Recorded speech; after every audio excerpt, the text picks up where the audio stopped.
డబ్బు, అనారోగ్యం, ఉద్యోగం, వ్యాపారం, అప్పులతో బాధపడుతున్నారా? మీకోసమే లాంచ్ యువర్ ఫ్యూచర్ ప్రోగ్రామ్.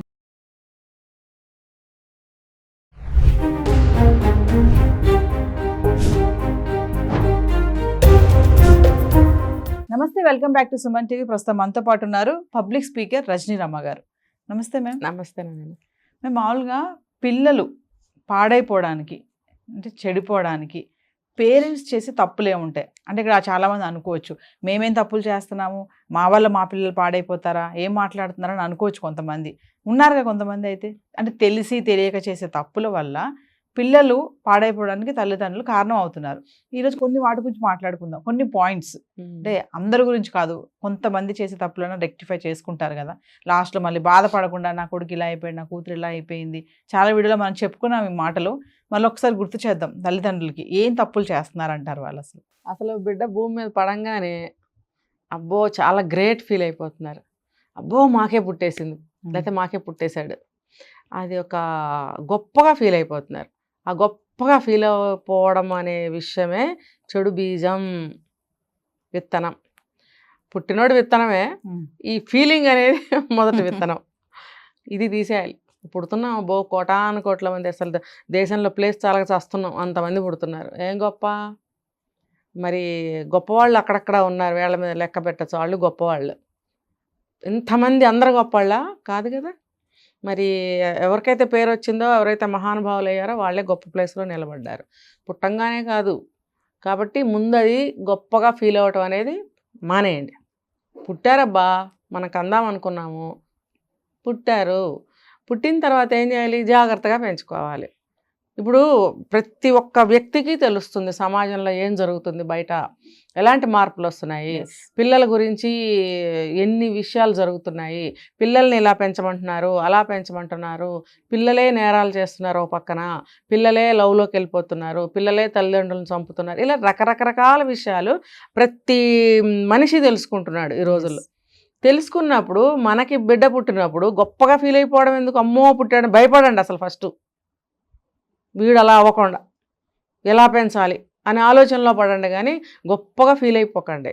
అలా ఫీల్ అవటం వల్ల ఏమవుతుందంటే వెంటనే ఏం స్టార్ట్ అవుతుంది, గారాబం స్టార్ట్ అవుతుంది.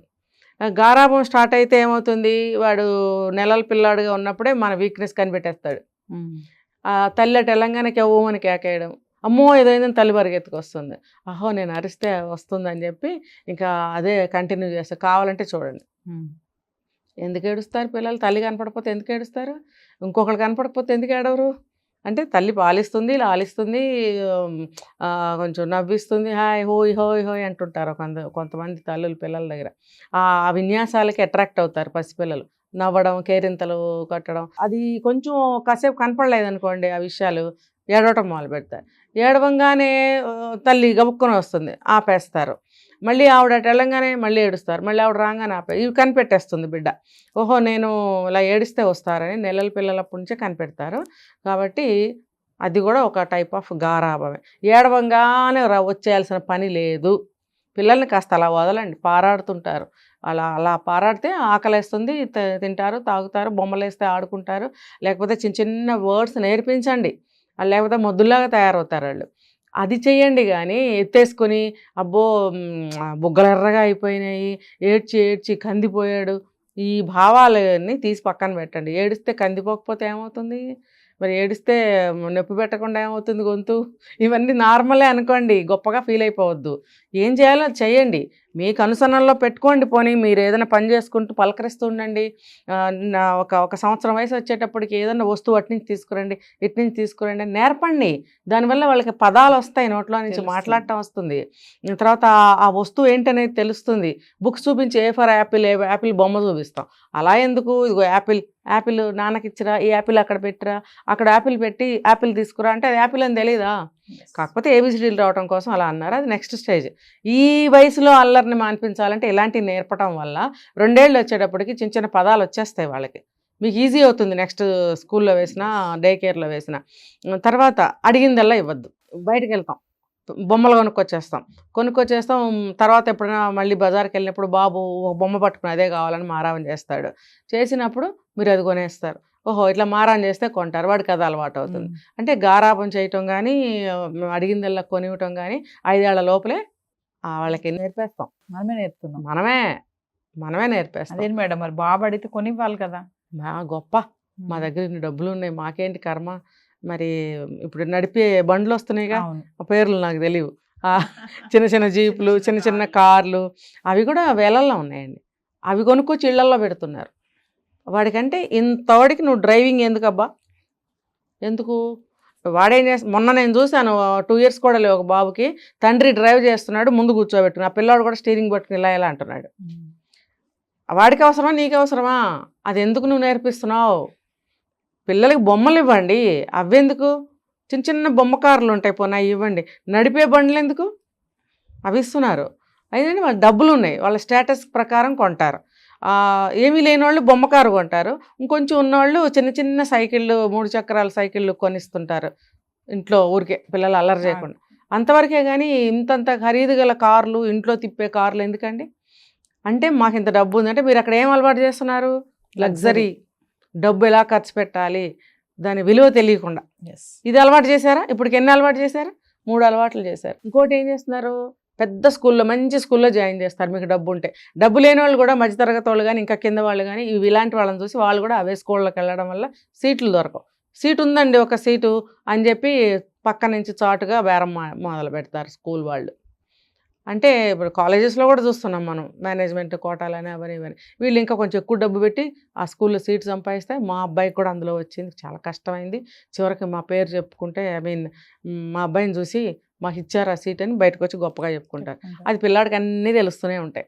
ఓహో ఇంత గొప్ప ఉందా నా వల్ల. అక్కడికి వెళ్ళిన తర్వాత వాడు బాగా చదువుకుంటే పర్వాలా, యావరేజ్ స్టూడెంట్ అనుకోండి, వాళ్ళు ఏం పేకలేరు. వాడి మైండ్ ఎంత ఉందో, వాడి సత్తా ఎంత ఉందో అంతే చదువుతాడు వాడు. ఈ రకంగా పిల్లవాడు ఎఫిషియన్సీని తెలుసుకోకుండా పెద్ద పెద్ద స్కూళ్ళల్లో పెట్టి డబ్బు వృధా చేసుకోవటం, ఇంత చేసి వాడు బాగా చదువుకొని మంచి ఉద్యోగంలో సెటిల్ అయ్యి అంతా బాగుంటే ఓకే, లేకపోతే ఏమవుతుంది, ఉన్నైపోయే వాడు సంపాదించేది ఏముండదు. అంటే కష్టం విలువ తెలియచేయాలి, ఫినాన్షియల్ వాల్యూస్ చెప్పాలంటారా? ఖచ్చితంగా. ఇంకొకటి ఏంటంటే పిల్లలకి చిన్నప్పటి నుంచి అన్ని వాల్యూస్తో పాటు రిలేషన్స్ ఉంటాయి. తర్వాత ప్రతి వస్తువు విలువ, ప్రతి రూపాయి విలువ, ఫుడ్ విలువ, మరి పేదరికం విలువ, అన్నీ A to Z నేర్పాలండి పిల్లలకి. ఎవరికి అవసరం అదంతా? తల్లిదండ్రులకే అవసరం, పక్కింటి వాళ్ళకి అవసరం లేదు, లేకపోతే వేరే వాళ్ళకి చుట్టాలకు అవసరం లేదు, అది మీకే అవసరం. మీరు ఎంత అయితే మంచి అలవాట్లు నేర్పుకుంటారో, మీ కుటుంబం, మీ 4-5 ఎవరైతే ఉన్నారో మీ కుటుంబమే బాగుంటుంది. ఆ ఎఫెక్ట్ ఫస్ట్ పడేది ఫ్యామిలీ, మన ఫ్యామిలీ మీదే.